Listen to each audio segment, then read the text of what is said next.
নমস্কার বন্ধুরা, আমার চ্যানেলে সকলকে স্বাগত।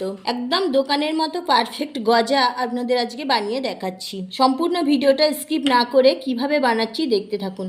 বাড়িতে থাকা সামান্য উপকরণ দিয়ে খুব সহজেই বানানো হয়ে যায় এই গজা। চলুন বানিয়ে নিই। গজা বানানোর জন্য আমি 1 কাপ পরিমাণ ময়দা নিয়ে নিয়েছি। দিয়ে দিচ্ছি সামান্য বেকিং সোডা, 1 চিমটি পরিমাণ নুন দিয়ে দিচ্ছি, 1 চামচ ঘি দিয়ে দিচ্ছি। ঘিটা দিয়ে খুব ভালোভাবে ময়াম করে নেব।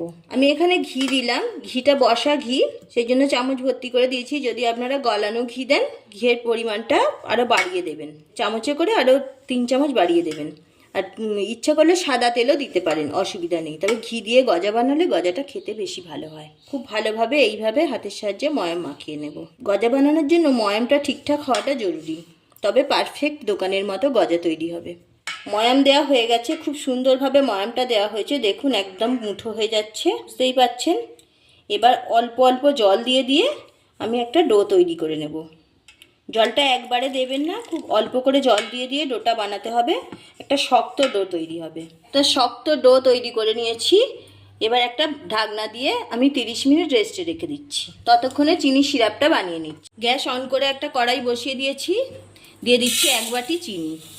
1 বাটি চিনির জন্য 1 বাটি থেকে একটু কম আর হাফ বাটির থেকে একটু বেশি পরিমাণে জল দিয়ে দিচ্ছি। এলাচ ফাটিয়ে নিয়েছি, দিয়ে দিচ্ছি। চিনি শিরাটা তৈরি হয়ে গেছে। দেখুন একটা চটচটে ভাব হবে, এই যে চিটচিটে ভাব হয়েছে। আমি এবার গ্যাসটা অফ করে দেবো। চিনি শিরা রেডি হয়ে গেছে। এবার গজাগুলো রেডি করে নেবো। আমি ঢাকনাটা তুলে নিলাম। দেখুন অনেকটাই সফট হয়ে গেছে। কতটা শক্ত রেখেছিলাম, এখন অনেকটা নরম হয়ে গেছে।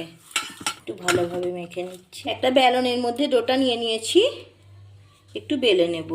একটা ছুরি দিয়ে হাফ করে কেটে নিচ্ছি। এইটা এর ওপর দিয়ে আবার বসিয়ে দিচ্ছি। মুখগুলো খুব ভালোভাবে জুড়ে দিতে হবে। আবারও একটু বেলে নিচ্ছি,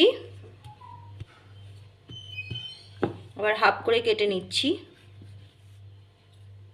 আবার একটার উপর আর একটা চাপিয়ে দিচ্ছি। ঠিক একইভাবে চেপে চেপে জুড়ে দিচ্ছি। লক্ষ্য রাখতে হবে যেন এগুলো চেপে চেপে জোড়া হয়, নাহলে লেয়ারগুলো খুলে যাবে ভাজার সময়। আবারও একবার বেলে নেব, আবার কেটে নিচ্ছি। ঠিক একইভাবে মুখগুলো জুড়ে দিচ্ছি। ধারটা চেপে চেপে জুড়ে দিতে হবে। এবার একটু বেলে নেব। এইভাবে বেলে নিয়েছি। ছুরি দিয়ে হাফ করে কেটে নিচ্ছি। এবার গজার পিসগুলো কেটে নেব। আমি ছোট ছোট কাটছি, এগুলো ভাজা হলে ডবল হয়ে যাবে। ঠিক এইভাবে কেটে নিতে হবে। এইভাবে সবগুলো পিস কেটে নিয়েছি, আমি তুলে নিচ্ছি। সবগুলো তৈরি করে নিয়েছি। গ্যাস অন করে কড়াই বসিয়ে তেল গরম করতে দিয়ে দিয়েছি। গজা ভাজার জন্য তেল খুব বেশি গরম করা যাবে না, হালকা গরমেই ভাজতে হবে। তেল গরম হয়ে গেছে, আমি গজাগুলো তেলের মধ্যে দিয়ে দিচ্ছি। গ্যাসের আঁচটা লোতে রেখেই ভাজতে হবে। গজাগুলো ফুলতে শুরু করেছে, এবার আমি উল্টে দিচ্ছি। একটু সময় নিয়ে গজাগুলো ভাজতে হবে। দেখুন গজাগুলো কতটা ফুলে উঠেছে আর লালচে রং ধরে গেছে। একদম লো ফ্লেমেই ভাজতে হবে, বেশি জোর দিয়ে ভাজতে যাবেন না। বেশি জোর দিয়ে ভাজলে ওপরটা লাল হয়ে যাবে, কিন্তু ভিতরে কাঁচা থেকে যাবে। মাঝে মাঝে এইভাবে উল্টে দিতে হবে। উল্টে পাল্টে ভালোভাবে ভেজে নিচ্ছি। গজাগুলো ভাজা হয়ে গেছে, তেলটা ঝাড়িয়ে একটা পাত্রে তুলে নিচ্ছি। চিনির শিরাটা ঠান্ডা হয়ে গেছে পুরোপুরি, আর গজাগুলো অনেকটাই ঠান্ডা হয়ে গেছে। এখন হালকা গরম আছে। গজা কড়া থেকে তুলে একদম সিরাপের মধ্যে দিতে যাবেন না, তাহলে কিন্তু ভালো হবে না, নরম হয়ে যেতে পারে।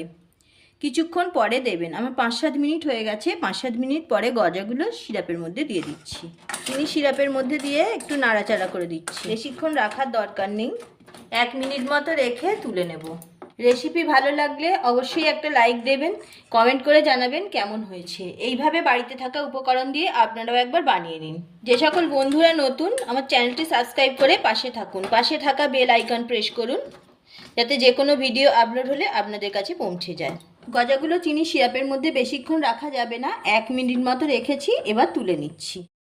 তৈরি হয়ে গেল একদম দোকানের মতো পারফেক্ট গজা। একটা প্লেটের মধ্যে সার্ভ করে দিয়েছি। এইভাবে আপনারা অবশ্যই একবার বাড়িতে বানিয়ে দেখুন এবং কেমন হয়েছে কমেন্ট করে জানান। আজ এই পর্যন্ত। ভালো থাকুন, সুস্থ থাকুন। আবারও দেখা হচ্ছে অন্য কোনো এপিসোডে।